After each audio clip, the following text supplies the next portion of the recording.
আজকের ভিডিওতে আমরা সুইচ স্টেটমেন্ট নিয়ে আলোচনা করব। তো সুইচ স্টেটমেন্টটা কি? সুইচ স্টেটমেন্ট হচ্ছে এটা আপনি ইফ এলস ইফ ল্যাডারের মতোই কাজ করে, বাট এটার কিছু লিমিটেশন আছে। তো আসুন আমরা একটি সুইচ স্টেটমেন্টের এক্সাম্পল দেখি। ধরুন আমি ইনপুট হিসাবে একটি নাম্বার নিব, সর্বপ্রথম integer n scanf %d %n। আমি স্ক্যান হিসেবে একটি নাম্বার ইনপুট নিলাম। এখন হচ্ছে আমাকে চেক করে বলবে যে নাম্বারটা যদি 5 হয় তাহলে আমি 5 প্রিন্ট করব, নাম্বারটা যদি 10 হয় তাহলে আমি 10 প্রিন্ট করব, নাম্বারটা যদি 15 হয় তাহলে আমি 15 প্রিন্ট করব। আর যে নাম্বার এই তিনটার মধ্যে কোনোটাই না হয় তাহলে হচ্ছে আমি নাল প্রিন্ট করব, মানে কোনো কিছু নেই, তো নাথিং প্রিন্ট করে দেব। তো যেটা আপনি ইচ্ছা প্রিন্ট করতে পারেন। তো আমরা এখন সুইচ কেসের স্টেটমেন্টটা লিখি। সবার প্রথমে সুইচ কেসের জন্য সুইচ দেন এটার ভিতরে যে ব্র্যাকেট থাকবে, ব্র্যাকেটের ভিতরে আপনার এক্সপ্রেশন লিখতে হবে যে আপনি কোনটাকে চেক করতে চান। এখানে হচ্ছে আমি আমার নাম্বার n কে চেক করব, তো আমি n ইনপুট দিয়ে দিলাম। দেন আমার একটা ব্র্যাকেট হবে যেটা হচ্ছে কার্লি ব্রেস। কার্লি ব্রেসের ভিতরে আমার সবগুলো কেস লিখতে হবে। তো কেসগুলো কি কি হবে? আমি কেস লিখে আমি ফার্স্টে 5 লিখবো। 5 হচ্ছে আমার নাম্বারটা কি 5 কিনা। দেন হচ্ছে 5 যদি হয় 5 এর জন্য আমার কি করবে, printf 5। দেন এখানে লিখবো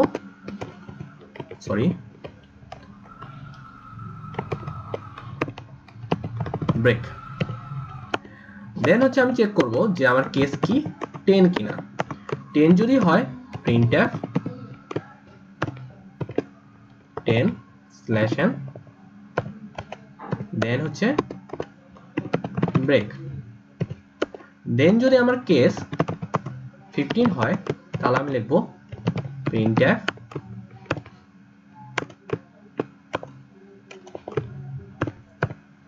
15/n। এখানে ব্রেক লিখতে হবে। সর্বশেষ আমার যদি কোনো কিছু না থাকে, মানে আমার তিনটা কেসে একটি কেসও ম্যাচ করে না, তাহলে হচ্ছে আমি শেষে প্রিন্ট করব নাথিং। তো এটার জন্য আমরা কেস লিখবো না, এটার জন্য আমরা লিখবো ডিফল্টে লিখবো printf নাথিং। আপনারা দেখতে পাচ্ছেন যে আমার সুইচ কেসের স্টেটমেন্টটা আমরা কিভাবে লিখছি। সবার প্রথমে সুইচের ভিতরে এখানে হচ্ছে আমার এক্সপ্রেশনটা হবে যেটা আমি চেক করব। দেন হচ্ছে আমি কেস কিওয়ার্ডটা লিখবো, কেস কিওয়ার্ড লিখে আমি আমার চেকটা লিখবো যেখানে 5 হয়েছে কিনা 5। দেন হচ্ছে 10 লিখলাম, দেন হচ্ছে 15 লিখলাম, কেসগুলো আমি লিখলাম।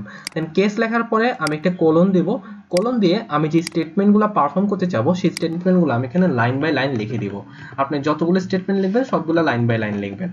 লেখার পরে আমি কেসের সর্বশেষে আমি ব্রেক নামে একটি কিওয়ার্ড ইউজ করব।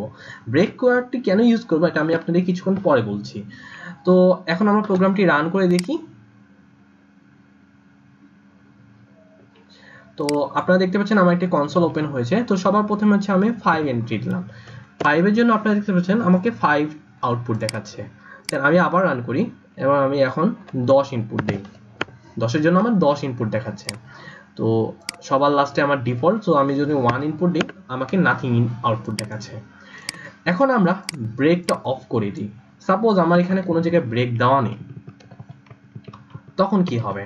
তখন হবে কি, আমার যখন 5 কেসটা ম্যাচ করবে, 5 কেস ম্যাচ করার সাথে আমার প্রিন্টে 5ও প্রিন্ট করবে এবং বাদ বাকি সবগুলোই আমার প্রিন্ট করবে। আমি যখন ব্রেক স্টেটমেন্টটা অফ করে দিব তখন হচ্ছে আমার একটা লাইন, মানে যখনই আমার কন্ডিশনটা ফুলফিল হবে, কন্ডিশন ফুলফিল হওয়ার পর থেকে যতগুলো আছে সবগুলো আমার প্রিন্ট করা শুরু করবে। আমরা দেখি। তো আমি এখানে 5 দিলাম, দেখতে পাচ্ছেন যে আমার 5, 10, 15 নাথিং সবগুলোই প্রিন্ট করেছে। তার মানে হচ্ছে কি যে ব্রেকটা আমার প্রোগ্রামের এই লাইনে চলে আসে, রিটার্নস হিয়ার, মানে আমার সুইচ কেস থেকে বের হয়ে যায়। আর ডিফল্টে পরে আমি ব্রেক ইউজ করি না, কারণ ডিফল্টে পরে আমার অটোমেটিকই বের হয়ে যাচ্ছে। তো ধরুন আমি এই জায়গায় বরাবর ব্রেক ইউজ করলাম, তখন যদি আমি 5 ইনপুট দিই আপনারা দেখবেন 10 প্রিন্ট করার পরে আমার ব্রেক করবে। তো আমি 5 ইনপুট দিলাম, আপনারা দেখতে পাচ্ছেন 5 তারপর 10 প্রিন্ট করার পরে আমার ব্রেক স্টেটমেন্ট পেয়েছে, ব্রেক পেয়ে আমাকে এখানে রিটার্ন করে দিয়েছে। তো সুইচ কেসের এক্সপ্লেনেশনের জন্য আমি আরেকটি ভিডিও পরবর্তীতে বানাবো, আপনারা ওটি দেখবেন। ওটি দেখলে আপনাদের আরেকটু ক্লিয়ার হবে। আজকের জন্য একটু কি ধন্যবাদ।